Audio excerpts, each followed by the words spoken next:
Good morning, my friend. This is your personal sensei for Friday, June 19th, 2015. And as I said in the beginning, I'll say it again. Happy LoveFest Day. I love you. Today, with the cosmic timing of things, it's the most powerful day to exchange love. So I first say, exchange love with yourself. Do loving things for yourself. I had a reading over the weekend, or last time I did a reading. It's all blurring together, actually. I'm like, it wasn't the weekend. What day is it? But I had a reading, and the client was uncertain about how to love themselves, and I find that is continually true, that people don't know how to love themselves.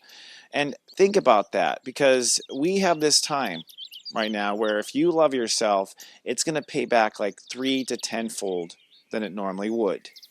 Just trust me on the cosmic timing of things. For those who watch the cosmic clock, you'll understand. I'll show you the planets of why now that's so true. But you don't need to understand why. You just need to know that right now, if you gamble on what your heart wants, it's going to pay off. So the question is, do you love yourself? And do you know what loving yourself means? Loving yourself means giving yourself things you love. That's what it is. Do you give yourself things you love? And this is kind of likening to dealing with a toddler.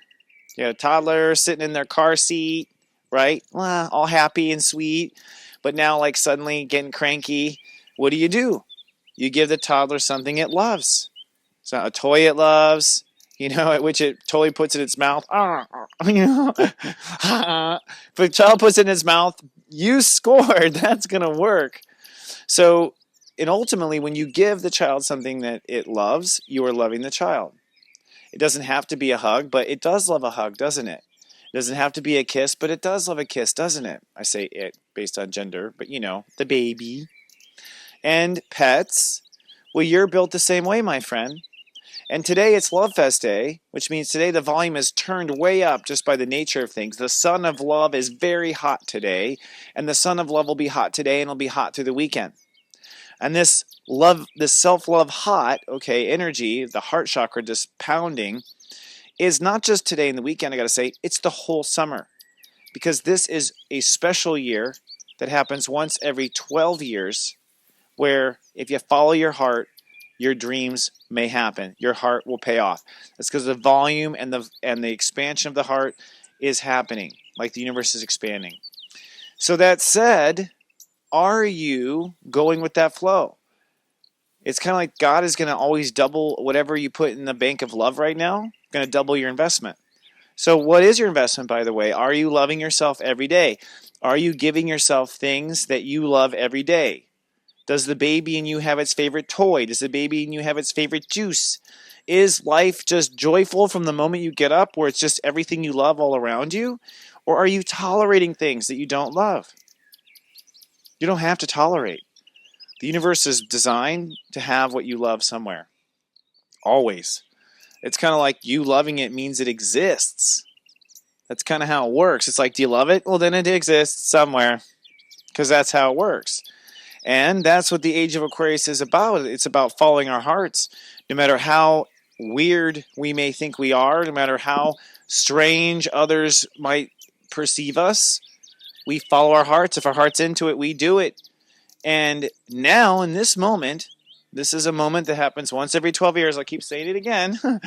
This is a moment where if you follow your heart and you surrender to that heart and you surrender to what you believe about yourself, what you really believe, then it will pay off. Now, the last time this happened was 2003. So go back to 2003. Where were you in the summer of 2003? What was expanding? Were you falling in love? Were you getting a divorce? Were you starting something? Were you pregnant? Were you starting a company? Did you come up with an idea that you want to do now? It's no accident. The universe is pouring pure love on the table. Now, we had 9/11, and so a lot of that love energy, I think, went to healing 9/11. And I think in 2003 in the United States, that was the first time we felt like, oh, life might get better. And that was Jupiter and Leo, if you want to know the astro citation of it. So but here we are again, and thank God there's no crappy kind of dark looming thing to gobble up all this positive energy. So we begin today a push, a pressure to follow your heart. We've been working on our mind. We've been working on our attitude. We've been working on our connections, our brother and sisterhoods, our sibling connections. We've been working on getting our message out there. All that falls under the cycles and circles of the Gemini state of awareness, I think. But now, as we move into Cancer over the weekend, we're going to shift from our thoughts to our feelings. And even though we shift from thinking to feelings, there's one trend that remains true underneath both of them. And that's love and self-love. So in your thoughts, are you self-loving yourself? In your feelings, are you feeling like you are self-loved? Those are the two questions for you over the weekend. Do you think self-love? Do you feel self-love? Do you give yourself things to think about that you love? Do you give yourself things to feel that you love? Or do you give yourself crappy things to think about, like problems and fear? And do you give yourself crappy things to feel about? What kind of a babysitter are you? What kind of ambassador are you to your namaste in your heart? That's what it comes down to. And the golden answer is, if you give into your heart and what you believe right now, I promise you're going to see amazing results. And if you want to sit this one out and watch your sensei grow from this to this, because that's interesting too. I'll just say right here from the record, it's like, I knew enough about astrology to know you guys just watch me grow in 6 months. You just watch. So I hope you are growing with me. I hope you're following your heart as much as I'm following my heart. But you'll see, hell or high water, from my own life as the Sensei of Serious Joy, that I'm going to take this and I'm going to surrender to the love and I'm going to accept it. Now, there's one thing I want to leave you with, and it has to do with belief. First, let's start with a phrase of the day and for the weekend. And this phrase will keep you on track. You can play this video over and over through the weekend. It's designed to be weekend friendly. And this is it. I feel where my joy is today into this weekend, and I decide to commit there. All right? I feel where my joy is, and I decide to commit there. Now, when you apply these, one thing is very simple. You feel where your joy is, right? Like I just said. But you know, to manifest reality, you should be like, if you're trying to manifest a job, let's say, right? So it's like, I know where my joy is in a job. It's kicking back and putting my feet up. Okay, so that's where you know I feel where my joy is. I feel where my joy is in a career. It's kicking back and not having to work so hard. I feel where my joy is where I want to go. So you want to feel where your joy is where you're going. Then, with the other part of the brain, you go, and that's where we're going. You decide to commit there. And you stay focused. And that's what that I commit is. We are focused. We're going to stay there. We're focused on that joy. We're cool to the way it manifests. We're cool to the way it may look. But we're manifesting that. What? The way I feel. What? That joy of sitting back at work, feeling cool.